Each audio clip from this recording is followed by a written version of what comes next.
Welcome folks, I'm Livvvid. Ever since I was a kid, I wanted to complete the original Generation 1 Pokedex from Red, Blue, and Yellow. But back then, it seemed too daunting of a task. Over 150 Pokemon? That'd be impossible. There are now over 1,000 Pokemon, and I've even got a living dex of all of them on home. So if I can do that, it should be a breeze to go back and do the original Pokedex with only 150 on it, right? Well, in today's video, I'll show you how that process went. I've got one copy of each of the Generation 1 games, an N64 with Pokemon Stadium and Transfer Pack. Last but not least, I have a Gameboy printer to print out my hard-earned diploma. I will be playing all of the games by myself and trading to myself. I will also not be doing any duplication glitches or the missing no glitch. In fact, I will only use one glitch in order to catch a very elusive Pokemon who is no longer available by official means, and not technically necessary to even complete the Pokedex. But I'll talk about that more at the end of the video. I'll be completing the Pokedex on Pokemon Yellow. You can complete the Pokedex on any of the 3 original games, but Red and Blue can't print out their diploma via the Game Boy printer, and I cannot have that. I want to print out my diploma and have it framed. Yellow version will also give me access to all 3 of the starter Pokemon, but really I only need one of them in Yellow for Dex completion. That's because I still need to play Red and Blue version anyway to get their version exclusive Pokemon, like Electabuzz on Red version or Magmar on Blue version. And then I will need to grab the other optional Pokemon I missed, like Hitmonlee instead of Hitmonchan. Or having to get 3 Eevees because this is back before breeding was a thing. But our journey actually begins with Pokemon Stadium on the N64. That's because there is a very useful feature we can take advantage of. The GB Tower with Doduo and Dotrio upgrades. This will allow you to play at 2 and 3 times the speed when you play your handheld games via the transfer pack to the N64. This will be a crucial feature for me because I'll have to play all 3 games in order to get all the Pokemon I need to complete the Pokedex. So playing at 3 times speed will help me power through segments of the game much quicker. However, you don't just get access to the speed up function right away. You must first beat the Poke Cup and the Prime Cup on all difficulties to get access to the 3 times speed function. I decided to just use the rentals of Pokemon given to you in the game rather than make a whole team from the handheld games to transfer in. That's because I played Pokemon Stadium for the channel a while back. And with the knowledge gained from that experience, I knew the strategies to get through it with rentals. It mainly consists of taking an Electrode, one of the fastest Pokemon in the game, and using its Thunder Wave to disrupt the opponent's Pokemon. Thunder Wave not only gives the opponent a chance to not attack during a turn, it also plummets their speed so they'll go second in most cases. That means slower Pokemon like Lapras can come in and land attacks without the risk of being taken out itself.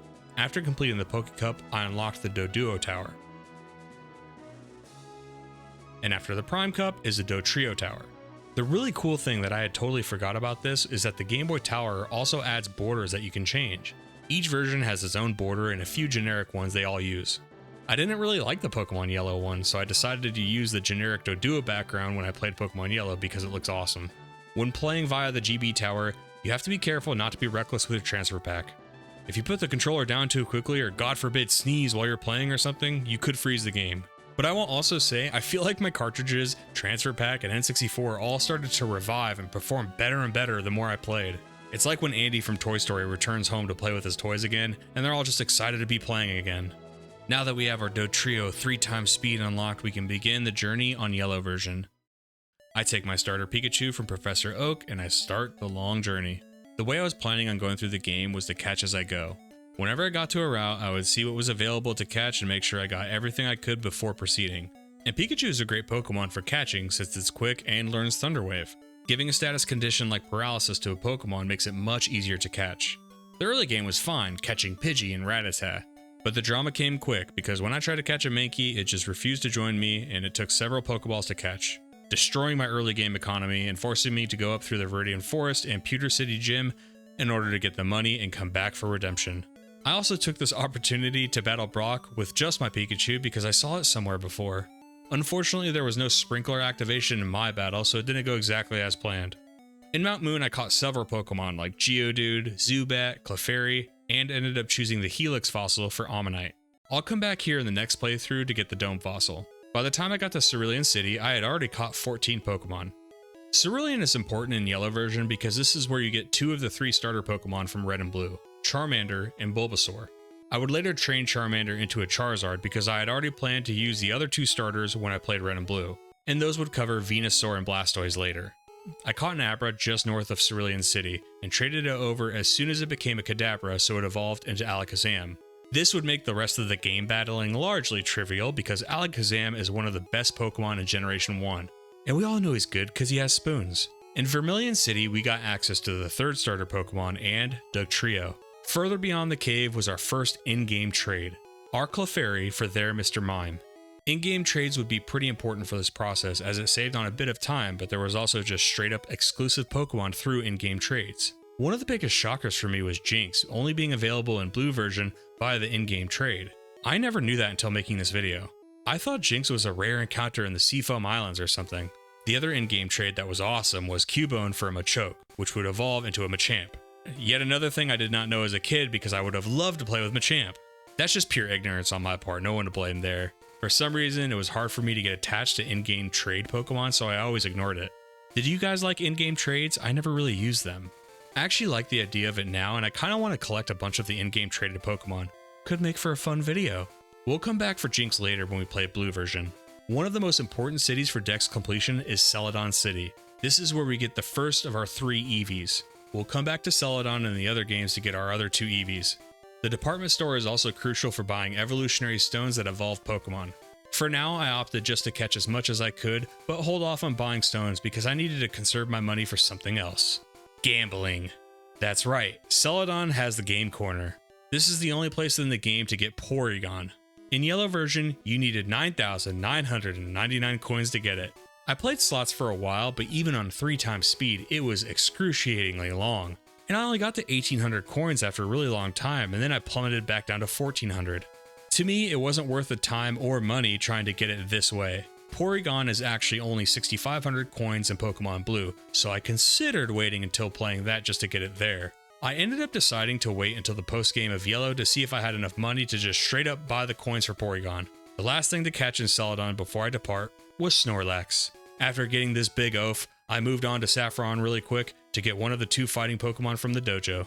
I pick up Hitmonlee here, and we'll get Hitmonchan in our next playthrough. Celadon was important, but so is Fuchsia City. It's home to the Safari Zone, full of rare and exotic Pokemon like Chansey, Kangaskhan, Pinsir, and Tauros. But for now, I'm just going to collect the necessary items for progression and come back later to catch Pokemon. Just east of Fuchsia City, you can get to Route 13. My target here was Farfetch'd with a 5% encounter rate. Well, that would have fooled me because I thought it was 0% for a long time. That's because I sat in the grass so long waiting on this thing. I'll spoil it right now. This was the hardest thing to catch through all 3 games. Once I had access to Surf and Fly, I backtracked a bit to catch Zapdos at the power plant, and then went to the Seafoam Island to get its counterpart, Articuno. The Seafoam Islands also held the Seal and Krabby lines, so I made sure to grab them here too. Cinnabar Island is the next big area for Pokedex completion. It's here where you can revive all 3 of the fossil Pokemon. I revived Omanyte and would eventually revive Aerodactyl too. Cinnabar Island also has the Pokemon Mansion. This is where I caught Growlithe and Ditto, but would have to come back here in red and blue to get a handful more Pokemon like Koffing in red version and Magmar in blue. After Cinnabar Island and getting our 8th gym badge, it was time to head to Victory Road. The only addition I needed here by this point was Moltres. Once I caught it, I had all of the legendary bird Pokemon, and then I added all of them to my team in the Elite Four. By this point, my Alakazam was my main Pokemon, as Pikachu had fallen out of favor with me over time. With Alakazam and the bird trio, I breeze right through the Elite Four and enter the post-game. In Cerulean Cave, I can get some really nice additions to complete the Pokedex. Like Chansey, I can catch it here rather than try to do it with its low encounter rate and catch rate in the Safari Zone, which is why I put it on the back burner. And then there's Lickitung. I think this has a great sprite in yellow, by the way. Deep in the dark depths is Mewtwo. Not only necessary for Pokedex completion, but also my new team captain who would be of great use to me soon enough. It's finally time for the Safari Zone. There were simple encounters like Dratini who you can fish for, but then there was land encounters. Pokemon like Tauros, Tangela, Pinsir, Scyther, Kangaskhan. Now the Safari Zone experience wasn't so bad, because you can actually increase your odds of encountering particular Pokemon depending on what area you are in. For example, Pinsir may only have a 1% encounter rate in an area, but if you go to the next area, it has a 4% encounter rate. Not exactly huge, but it's a lot better than 1. Since I already caught Chansey in the Cerulean Cave, I didn't have to lose my mind trying to get it here. None of these Pokemon from the Safari Zone matched how excruciating it was to get Farfetch'd, so I'm grateful for that. By the time I was done with the Safari Zone, we were up to 90 Pokemon in the Pokedex. But I wasn't done with Yellow version just yet. With Mewtwo at my side, it was time for a training montage against the Elite Four. We needed a lot of Pokemon to evolve once or even twice to get their full dex entries. Back in Fuchsia City, there is a guardhouse with a Professor Oak aide who will give you an EXP all. This is an early version of the experience share that will give all of your Pokemon experience after a battle. Half of it will go to the Pokemon that participated in the battle, with the remainder being broken up evenly with the remaining party members. While useful, there is so much text dialogue when it's splitting the experience between all of the Pokemon in your party. Luckily we had Dotrio speed to power through it, but even with it on, it was a lot of text to get through every time an opponent's Pokemon fainted. I battled the Elite Four over 30 times in order to train up members of my team to evolve. For most of these runs, I had a Dragonair on my team because it needed to become a Dragonite at level 55. Eventually I got the idea of pausing the training on the Dragonair and sending it over to a different version so it could become a lead Pokemon on that version with an added experience boost for being a traded Pokemon. During this montage, I evolved things like Charmander all the way into a Charizard, and Drowsy into a Hypno, Ponyta into Rapidash, and so on. Pretty much anything that could be evolved through level up I trained during this montage. Through fighting the Elite Four a bunch, I gained a lot of money. It was now time to evolve any Pokemon I had that needed to evolve via stones. I go back to Celadon Department Store and buy a bunch of evolution stones. Poliwrath, Cloyster, Arcanine, Ninetales, Starmie, Executor, and many more. I guess I never really sat down and realized how many Pokemon evolved via stones in Gen 1. With my remaining cash, I did the extremely tedious job of buying 9,999 coins in order to purchase Porygon. Our relentless beatings of the Elite Four gave us the war chest to go get the coins, but man, did it take a long time. That's because you're buying the coins in increments of 50 at a time. There was also a silly quirk where I had 9,998 coins, but because I can't exceed to 10,000, they wouldn't sell me that last coin. It was fine, you just have to go gamble a bit on the slots, but it still felt like the game corner was trolling me. With the training montage, stone evolutions, and buying Porygon, our Pokedex is now at 127. It was finally time to move on to the next playthrough. Next up was Red version. In Red, we're going to get any of the remaining optional Pokemon like the Dojo Pokemon we haven't selected and the other fossil from Mount Moon. There's also a few version exclusive Pokemon that we have to pick up too. I decided to pick Bulbasaur for this journey. Since I already need a Venusaur to send back to Yellow later, and instead of grinding more Elite Four battles, I could just train it up naturally here while I play. In the Viridian Forest, I catch a Weedle and a Pikachu. Some of you may wonder why I need a Pikachu since I already have one in Yellow. Yellow is trying to match the anime where Ash's Pikachu refuses to evolve. Pikachu can't evolve in that game, and Pikachus cannot be caught in the Viridian Forest in Yellow since that would make getting your starter a little bit redundant. I thought about sending over the Pikachu from Yellow into Red and evolving it via the stone, but something felt dirty about that. Like I would be betraying all of my childhood if I forced Pikachu from Yellow to evolve. So I just caught one in the Viridian Forest in Red. Inside Mount Moon, I got my Dome Fossil for Kabuto, and just after Mount Moon, I caught Ekans. Around the time I got to Lavender Town, my starter became a Venusaur. So I took this opportunity to trade it over to Yellow and send Dragonair over to Red and start training it. The only thing I needed to keep track of was making sure I got my badges quickly before Dragonair got too high of a level and would stop obeying me. So I went to Erica's gym and beat her to have my level cap raised to 50. Once Erica was defeated, I got my second Eevee and evolved it into Flareon. Saffron City was also where I picked up Hitmonchan. I then moseyed on over to the power plant for Electabuzz. I have a soft spot for it because I remember getting its promo card during the Pokemon first movie showing. And I also grew up with blue, not red, so I always had this longing for the red exclusives like Electabuzz. Back on Cinnabar Island, I scoop up Coughing.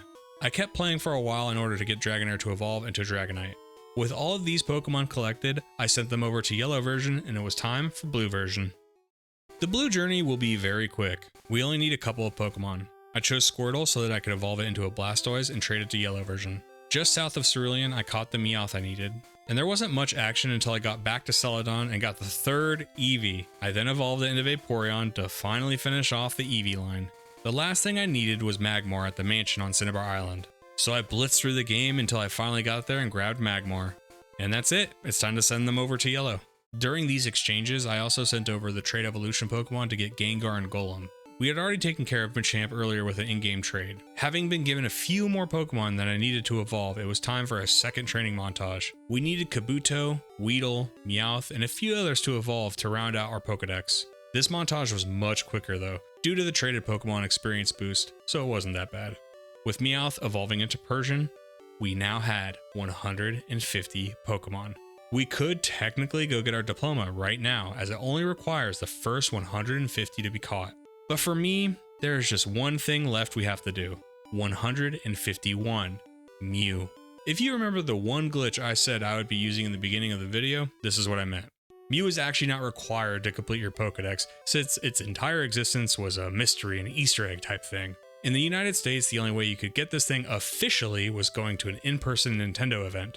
I was actually at a Mew event when I went to the mall with my mom one time. My mom and I had no idea the event was going on that day, so I didn't have my Game Boy on me. We lived too far away to drive there and come back because the event would have been over. I was pretty devastated. I've never liked these distribution events, especially for someone living in a country like the US or Canada, where the countries are so big, it's hard to make it to these one-day-only events in remote places. Luckily, Game Freak didn't require Mew for Pokedex completion, so that's alright. But I still want it. So we'll be doing the Abra Teleport glitch north of Cerulean to encounter a level 7 Mew. If you don't know how to do this, I'll leave a link for a guide in the description below. With Mew caught, we have 151 Pokemon. It's time to get our diploma. I excitedly take my Pokedex to Professor Oak to show him, and he says, Nice. Yeah, he plays a little jingle and says good job, and I guess that's it. The real reward is in Celadon City. In the condominium's 3rd floor, you can meet the Game Freak developers themselves. They'll congratulate you on your accomplishment and present you with a diploma. I won't lie, I cracked a huge smile. This was a big deal for me, but there is something even more special. The employee on the right will even print it out for you if you have the Game Boy printer. And I do. I bought a beautiful Game Boy Pocket printer from a seller in Japan. It takes 6 AA batteries. The printing process itself does not use ink, which is a common misconception. All it uses is thermal printing on thermal paper. The seller also sold me a few rolls of the printer paper, so I was all set. As you can see, the printed image is pretty small, but that's alright. I bought a little frame for it and I'll put it inside there when it shows up and put it on the back panel behind me. Now that I've completed my Pokedex, I think it was all worth it. The triple speed unlock from Pokemon Stadium was certainly helpful. It made me not dread doing back-to-back playthroughs, since the time between catching Pokemon really wasn't that long. Farfetch'd and Porygon were definitely the hardest ones to catch. Farfetch'd for taking forever to show up, Porygon for how long I had to sit there buying coins. My favorite part of the journey was seeing all the sprites from across all 3 games, as I've always loved them. Yellow has beautiful sprites that get really close to looking as intended for the rest of the series. But Red and Blue has its charm about it, where the designs of the series were still figuring out what they were going for. Folks, that's all I've got for this video. Let me know in the comments below if you'd like to see me do this for Generation 2 as well. Gold, Silver, and Crystal's Pokedex is going to be much harder. Thank you for making it to the end of the video. If you liked the video, please like, comment, and subscribe. It really helps me out a lot. Thank you to my YouTube channel members Quinn, Chris Redbeard, Brewham, and new member Eugenia. Thank you to my patrons Shio, Lyra, Eon Kane, Martane, Smudge, Brooks, Jonathan C, and new member J-Rat. My Patreon is free, so check it out to see what I'm up to behind the scenes. But if you become a paid member either here on YouTube or on Patreon, I'll shout you out in my videos, and it directly helps me bring everyone content for a long time. If you'd like to watch me live, check out my second channel, Livvvid Live, or my Twitch page, Livvvid. Links to everything I just mentioned in the description below. Thanks for watching, I'll see you in the next one.